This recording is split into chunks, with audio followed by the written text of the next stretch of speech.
की जय। महाकालेश्वर भगवान की जय। ओंकारेश्वर भगवान की जय। नर्मदेश्वर महादेव की जय। कुबेरेश्वर महादेव की जय। हर हर महादेव, हर हर महादेव, हर हर महादेव हर। काशी विश्वनाथ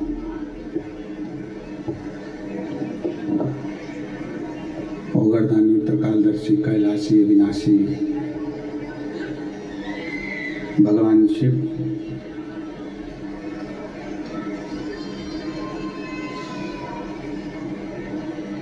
जिनकी पुनित पावन पवित्र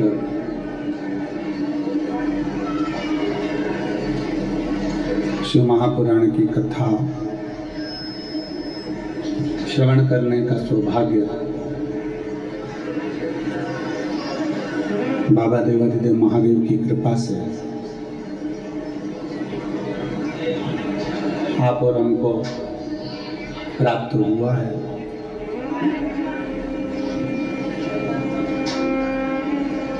हालेकोसा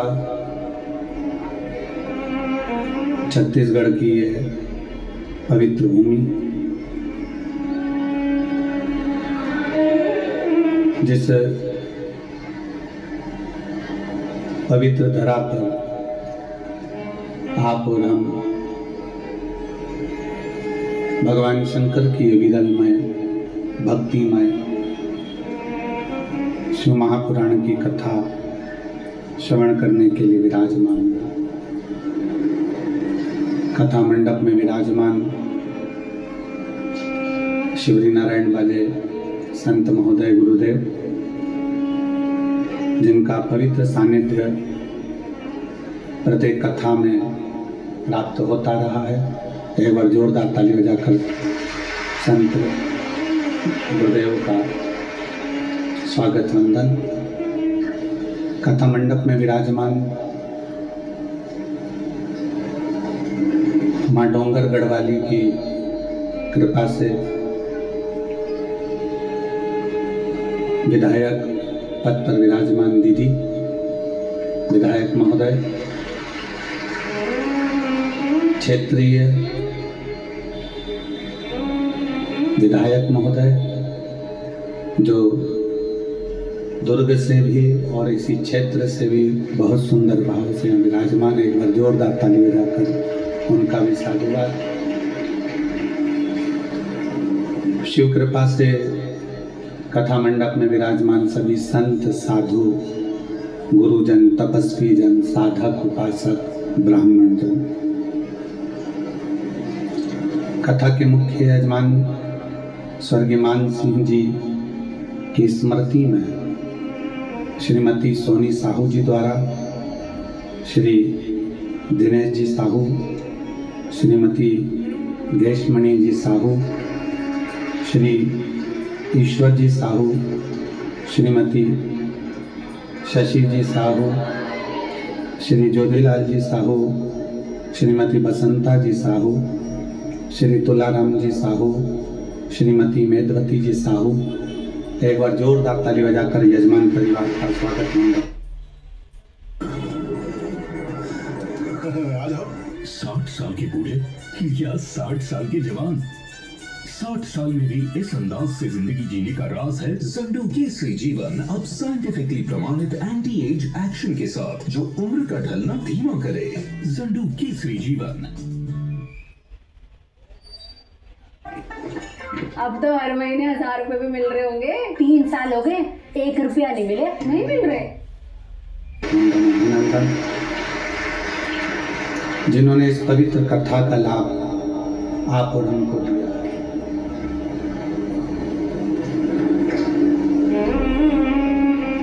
आज कथा का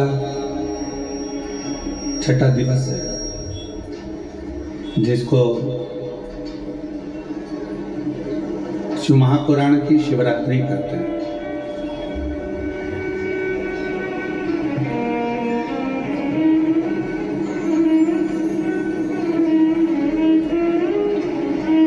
शिव से अपने मन की बात, अपने मन के भाव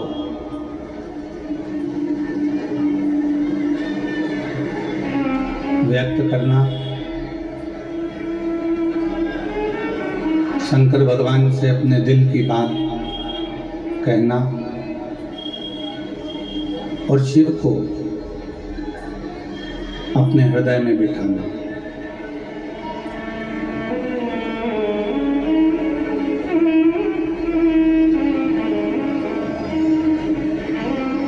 और मैंने तेरे ही भरोसे बाबा, तेरे ही भरोसे हवा बिच उड़ती जावांगी बाबा, डोर छड़ी मैं कटी जावांगी भोले, मैं तेरी पतन शंभो, मैं तेरी पतन हवा बिच उड़ती जावांगी बाबा, डोर तो चढ़ी मैं कटी जावांगी।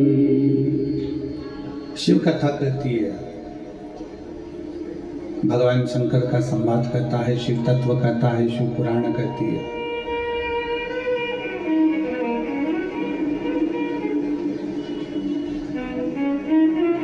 शिव को पाना, शिव भक्ति को पाना बहुत कठिन विषय है।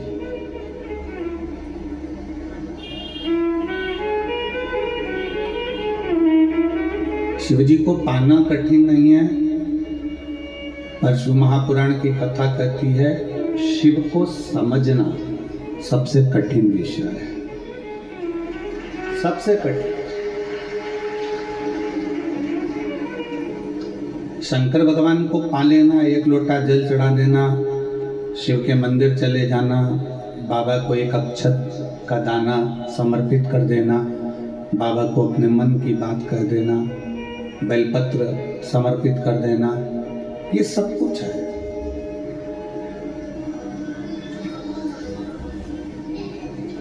शिव भक्ति कठिन नहीं है, बहुत सरल है, पर शिव को पाना कठिन है। शंकर भगवान को प्राप्त करना कठिन। शंकर भगवान की भक्ति करना सरल है, पर शिव को समझना, उनको पाना बहुत कठिन है। उनको समझने में बहुत समय लगता है। सारे देवताओं को समझना सरल है, पर शंकर को समझना कठिन है।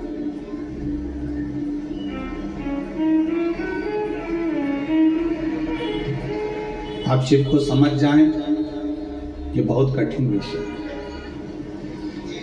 संत, साधु, गुरुजन, तपस्वी जन, साधक, उपासक, इनका तप करते करते पूरी जिंदगी निकल जाती है, तो भी शंकर को नहीं समझ पाते।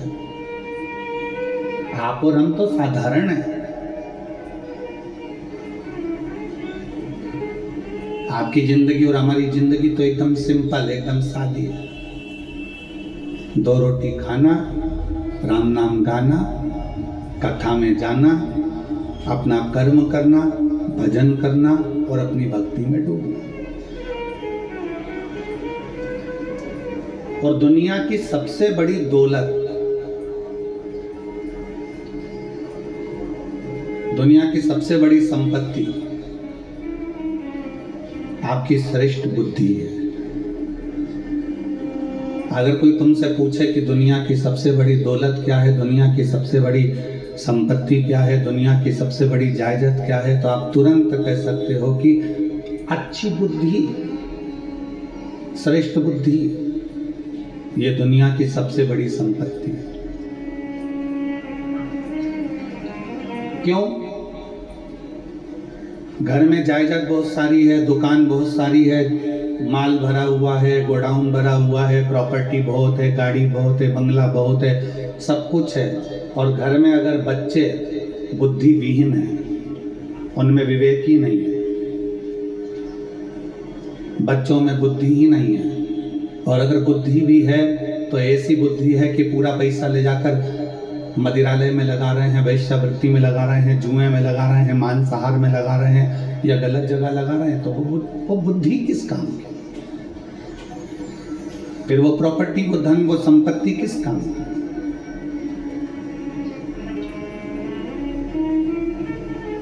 दुनिया की सबसे बड़ी दौलत है श्रेष्ठ बुद्धि, और दुनिया का सबसे बड़ा हथियार है आपका धैर्य। थोड़ा शांति रखना, धैर्य रखना, सबूरी रखना, थोड़ा संभल कर रहना, थोड़ा धैर्य बांध कर लो। हम लोग क्रोध में आते हैं और बहुत कुछ गड़बड़ कर जाते हैं। कई लोग कहते हैं भगवान शंकर विनाश के देवता हैं, कहने वाले कह देते हैं शंकर भगवान संहार के देवता हैं। और शिव महापुराण की कथा कहती है भगवान शंकर ने संहार किसका करा है वो भी तो समझो। कोई राम नाम जप रहा है तो क्या शंकर भगवान ने उनका संहार करा है? जम के बोलो जरा, जम के बोलो, करा? नहीं। कोई कृष्ण नाम जप रहा है तो शंकर भगवान ने उसका संहार करा है? कोई भगवान की भक्ति में डूबा हुआ है तो क्या भगवान ने उसका संहार किया है? नहीं, भगवान उसका संहार नहीं करा।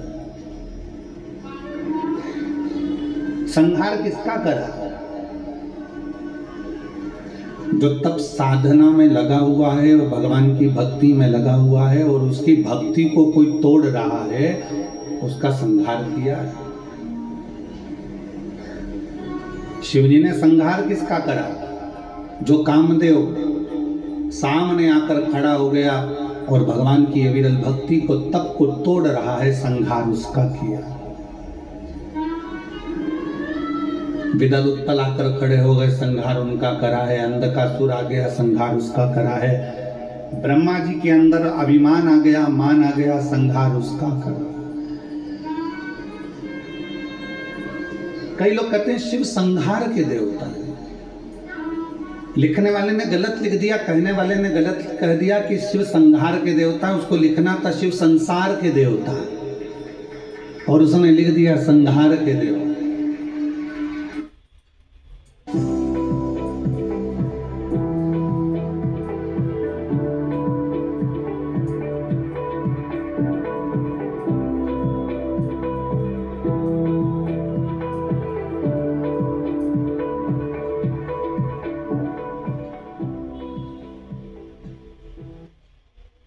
मुझे आज किराया 2 दिन का टाइम आ गया। ये रखिए अपना किराया। ये पैसे कहाँ से? भाई ने रुकी। लिखने वाले ने लिख दिया शिव विनाश के देवता हैं। लिखने वाले को लिखना था शंकर अविनाशी है, वो विनाश का देव नहीं। वो हमारी बुद्धि में जो अहंकार आ जाता है, हमारे भीतर जो अभिमान आ जाता है, तृष्णा आ जाती है, लोभ आ जाता है, आसक्ति आ जाती है, काम आ जाता है, वासना आ जाती है, शिव उसको समाप्त कर देते हैं। शिव उसको समाप्त करते हैं।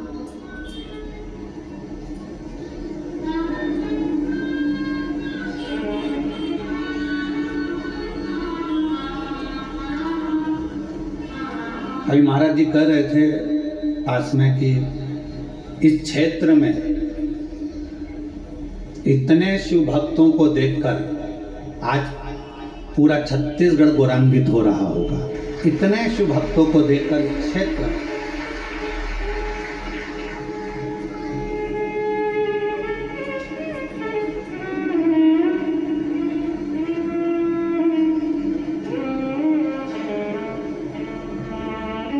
जिस क्षेत्र में भगवान शंकर के इतने भक्त हों, पूरा ग्राउंड, तीनों पंडाल, दीवालें, सबके मकानों की छत, रोड, पुल, पूरी गांव की एक एक गली भक्तों से भरी पड़ी है। और इतने भक्तों को हम नहीं दिख रहे हैं। आप टीवी के माध्यम से, आस्था चैनल के माध्यम से, एलईडी पर देख रहे होंगे, पूरी गलियां भरी पड़ी हुई है, पूरे गांव की छतें भरी पड़ी हुई हैं। और इतने शिव भक्तों को हम नजर भी नहीं आ रहे होंगे। हो सकता है कि किसी के कानों में इतने चोंगे भी ना लगे होंगे, क्योंकि चोंगे की भी कैपेसिटी होती है। एक कथा में लगभग 500 चोंगे लगते हैं।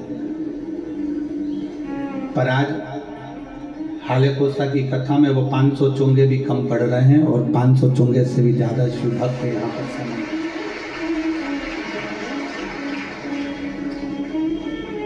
ये अविरल भक्ति है आपकी। महाराज जी कह रहे थे इतने शिव भक्त छत्तीसगढ़ की धरा पर, इस हाले कोसा क्षेत्र में, इस राजनांदगांव के इस क्षेत्र में, डोंगरगढ़ के इस क्षेत्र में अगर दर्शन हो रहे हैं तो ये कहीं भोलेनाथ बाबा की कृपा ही, शिव की कृपा ही है, उनके उदार, उनकी करुणा। और मैंने तेरा ही दिया, मैंने खाया पिया, तेरा शुक्रिया, तेरा शुक्रिया, मुझे भोले बाबा ने बहुत दे दिया, तेरा शुक्रिया, तेरा शुक्रिया। शिव जी संहार करे हैं पर काम का संहार करे। शिव जी ने भस्म किया पर कामदेव को किया।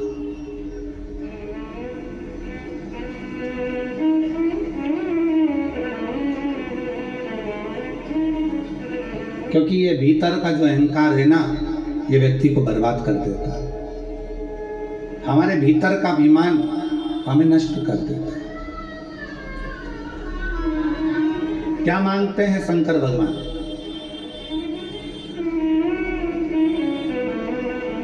शिव जी के मंदिर में जाकर क्या देना चाहिए? भगवान शंकर तुमसे क्या मांगते हैं?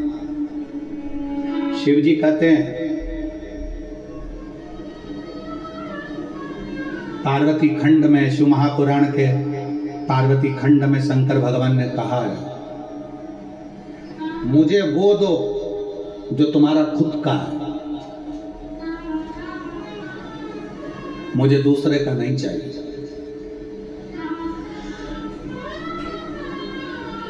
और तुम भी भगवान शंकर से कहा करो, मुझे वो दो जो मेरे हक का है, मुझे दूसरे का नहीं चाहिए, मुझे अपना दो।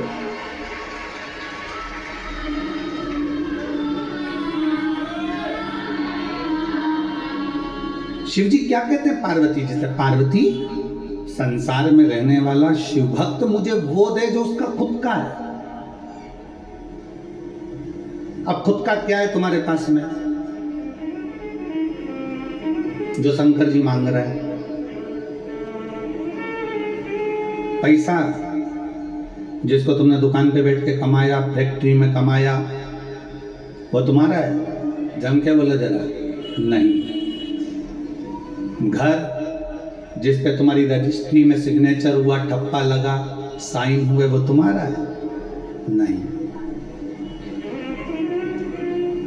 कपड़े, वस्त्र, आभूषण, पैसा, दौलत, गाड़ी, बंगला, वो तुम्हारा है? नहीं। फूल तुम्हारा है? नहीं। जल तुम्हारा है? नहीं। दूध दही तुम्हारा है? नहीं।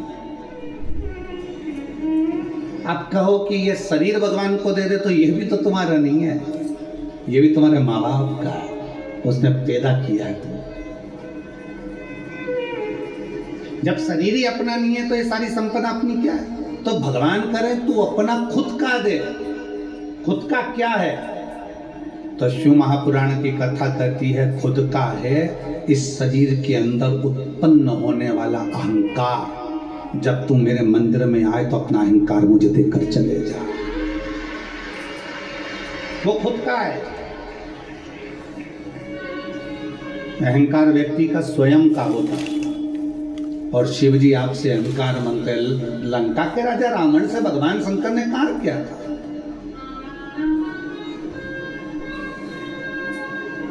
भगवान शिव लंका के राजा रावण से बोले ही क्या थे? रावण से बस उन्होंने एक ही बात कही थी, रावण मैं तुझे सोने की लंका दूंगा, मैं तुझे राज सिंहासन दूंगा, मैं देवलोक का राज्य दूंगा, मैं पूरी प्रॉपर्टी दूंगा, मैं तुझे अच्छा परिवार दूंगा, पूरा वंश भरा हुआ दूंगा, तेरा राजसी शासन दूंगा, पूरा ठाट दूंगा, बीच समुद्र में तेरी लंका को बसा दूंगा। रावण बस एक काम करना कि तू मुझे कुछ देना चाहे मत देना, अहंकार मुझको दे देना, सब कुछ दूंगा पर तू अहंकार मत लेकर, तू अभिमान मत रख। ऐसी कौन सी चीज है रावण में जो तुझे नहीं दे सकता? क्योंकि तू मेरा भक्त है और तू मेरा प्रिय भक्त है। रावण ऐसा क्या है जो मैं तुझे नहीं दूंगा? सब कुछ दे दूंगा, बस तू अपना अहंकार मेरे दरवाजे पर आकर छोड़ दे, अपना अहंकार।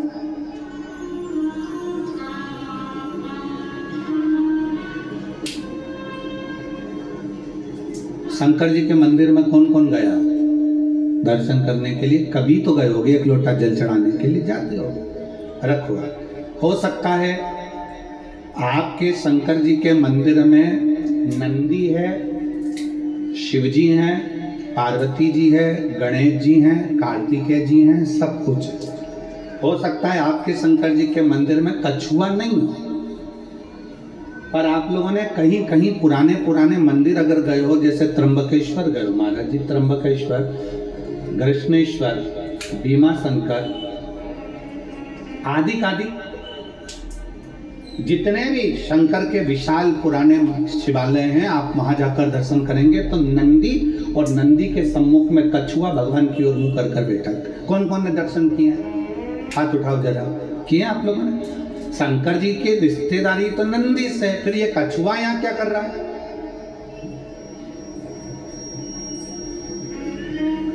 शिव जी के मंदिर में कछुए का क्या काम आ गया? पत्थर का कछुआ बना रहता है, पाषाण का कछुआ बना रहता है, तो कईयों के मन में विचार आता है कि शंकर जी के मंदिर में तो नंदी होना चाहिए।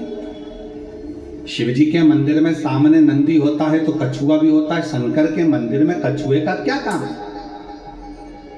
ये कछुआ क्यों है? शंकर भगवान इस कछुए को अपने पास में क्यों रखे? शिव जी को तो नंदी रखना चाहिए, फिर कछुआ क्यों? कछुए को भगवान शंकर अपने पास इसलिए रखते हैं, जब कोई उसको तंग करता है तो वो अपने हाथ पैर मुख सबको समेट लेता है, सबको समेट और अंदर समेट कर बैठ जाता है। जब तक उसको परेशान करने वाला नहीं चले जाता तब तक वो समेटा की समेटा बैठा रहता है, हिलता भी नहीं, डुलता भी नहीं। शिव कथा कहती है, भगवान शंकर के मंदिर का कछुआ कहता है, अगर संसार के लोग तुम्हें ताना देने लगे, अपशब्द कहने लगे, तुम्हें तंग करने लगे, तो अपनी इंद्रियों को समेट कर शंकर के चरणों में स्थिर होकर बैठ जाना, शंकर तुम्हारा कल्याण कर।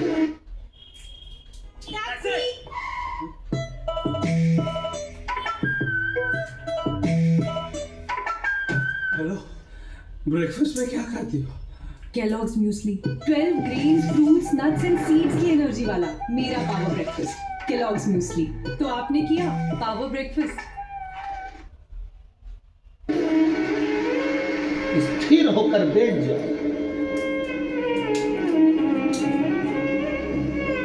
शिव जी के मंदिर में कछुआ क्या करता है? कछुआ क्यों रखा जाता है? शंकर के मंदिर में पत्थर का बना कछुआ हमें प्रेरणा देता है कि अपनी इंद्रियों को संयमित रख लो। जब कोई परेशान करे, कष्ट दे, तकलीफ दे, कुछ मत बोलो, अपनी इंद्रियों को बस में कर। अपनी इंद्रियों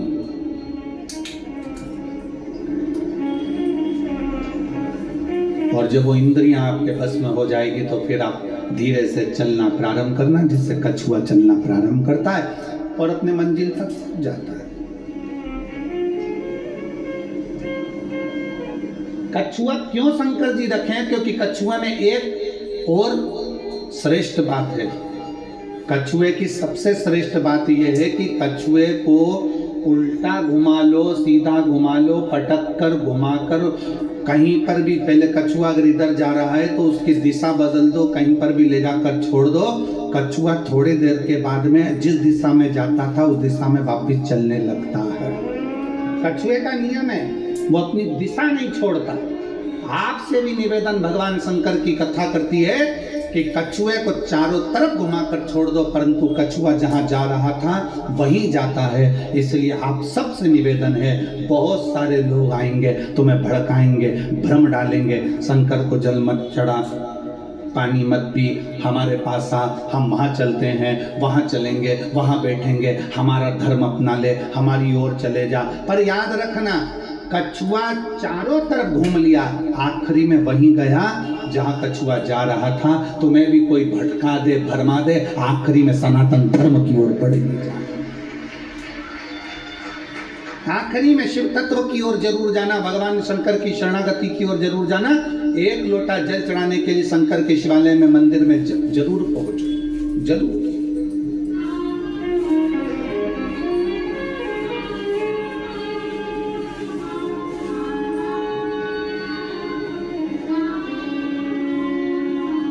क्या दे सकता है, क्या प्रदान कर सकता है? शिव कहते हैं कि मुझे तुम्हारा अपना दो, अपना तुम्हारा खुद का क्या है तुम्हारे पास? शरीर तो तुम्हारे माँ बाप का दिया हुआ है, जमीन जायदाद, घर, गाड़ी, बंगला, पानी, सब कुछ मेरा दिया हुआ है, दूसरे का दिया हुआ है। तुम्हारा खुद का, तुम्हारे भीतर का अहंकार, तुम्हारे भीतर का अभिमान।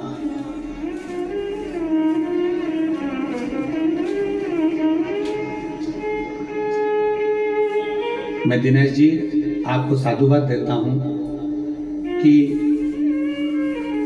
ये दूसरी कथा हाले कोसा में हो रही है, पर आपके मुख से या आपके परिवार के मुख से ये नहीं सुना कि कथा मैं करा या कथा हम करा।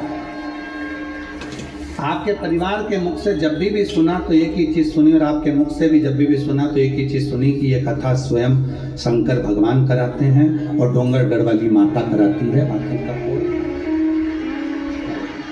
इनकी सहजता अच्छी है, जिससे भी बात करो इनके परिवार से, शिव जी करा रहे हैं, डोंगरगढ़ वाली माता करा रहे हैं।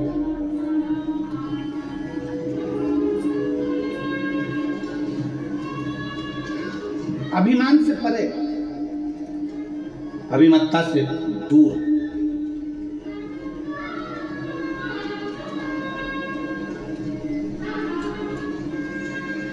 शिव कथा कर रही है, भगवान शंकर का चरित्र कर रहा है। शिव महापुराण की कथा कहती है, रावण से भगवान शंकर ने कह दिया था कि तू अपना अभिमान मेरे चरणों में जब जब मिलने आए, जब जब तू दर्शन करने आए, तो अपना अभिमान मेरे पास छोड़। तो जब मेरे पास में आए तो तेरा अभिमान मेरे साथ में रहे।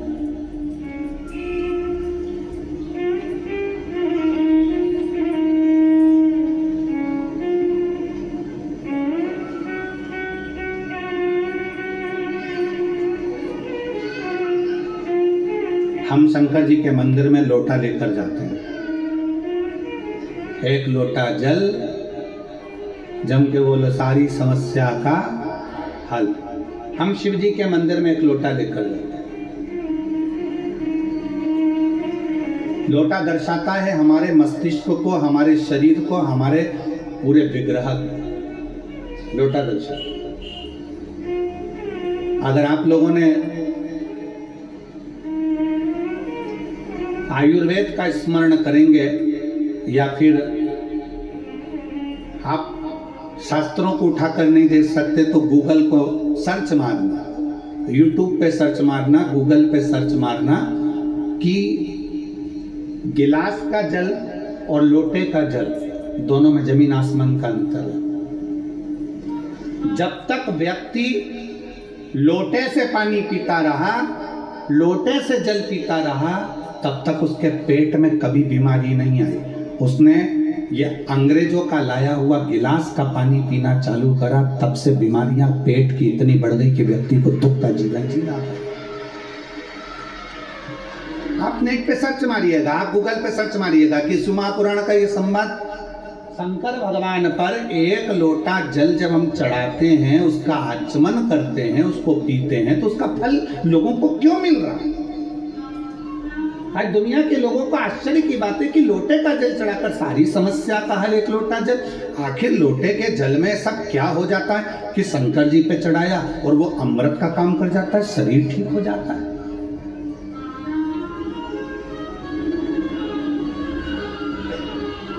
एक महिला यहाँ पर बैठी हुई है, एक माँ यहाँ बैठी हुई है, जिनका रजोधर्म नहीं आता था, जो रजस्वला नहीं होती, रजोधर्म नहीं आता। 17 साल तक औलाद नहीं हुई, रजोधर्म आता ही नहीं था। डॉक्टर ने कह दिया कि तुम्हारा रजोधर्म नहीं आता तो तुम्हें औलाद हो भी नहीं सकती।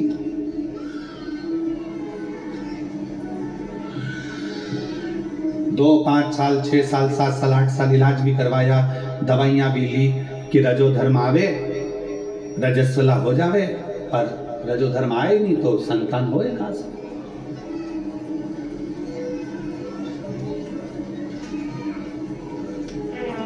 उसने पत्र में लिखा, मेरा नाम माया टेम्बुलकर, पति तुमन टेम्बुलकर, ग्राम मुंदगांव, तहसील डोगनगढ़ की निवासी हूँ। मेरा मोबाइल नंबर ये है। कहीं बैठी हो तो हाथ हिला सकती हूँ, अगर कहीं बैठी हो तो हाथ हिला सकती हूँ। मेरा नाम माया टेम्बुलकर, पति तुमन टेम्बुलकर, ग्राम मुंदगांव, तहसील डोंगरगढ़ की निवासी हूँ। मेरा मोबाइल नंबर ये है। कहीं बैठी हो तो हाथ हिलाइएगा, रोइए मत, हाथ हिलाओ, हाथ हिलाओ। हाँ, आ जाओ, एक बेलपत्र ले जाना, आ जाइए, आ जाओ, एक बेलपत्र ले आना। एक लोटे जल का मैं क्या वर्णन करूं गुरुदेव। पशुपति व्रत, आंकड़े की जड़ एवं सारे किए हुए नियम व्यर्थ नहीं जाते, सारे किए हुए नियम व्यर्थ नहीं जाते। भोले बाबा की महिमा का क्या बखान करूं गुरुदेव। मेरी शादी 17 साल हो गए थे, गोदी सुनी थी। जिस नारी का रजो धर्म नहीं आता, उस नारी का गर्भ नहीं ठहरता गुरुदेव। पत्र को पढ़िएगा। जिस नारी का रजो धर्म नहीं आता, उस नारी का गर्भ नहीं ठहरता। वैसा ही मेरा भी रजो धर्म था, आता ही नहीं था।